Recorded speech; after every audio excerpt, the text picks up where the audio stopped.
స్వయం కృషితో దేశ అత్యున్నత స్థాయికి ఎదిగిన డాక్టర్ బిఆర్ అంబేద్కర్ గారి జీవితం నేటి యువతకు ఎంతో స్ఫూర్తిదాయకమని టీపీసీసీ ఉపాధ్యక్షుడు కూకట్పల్లి కాంగ్రెస్ పార్టీ ఇన్ఛార్జ్ బండి రమేష్ పేర్కొన్నారు.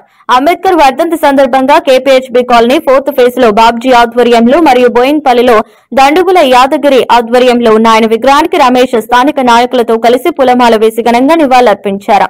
కార్యక్రమంలో Gottimukkala Venkateswararao, KPHB division president Praveen Kumar, Boinpally division president Mallikarjuna Yadav, Apparao, Shiva Chowdary, Nalinikanth, Sriramulu, Raju, Mudiraj, market director Rajender, Aslam, Sofi, Shahesha, Ghouse, Akram, Aslam Pasha, Rajitha, Sandhya, Kalpana, సభ తదితరులు పాల్గొన్నారు.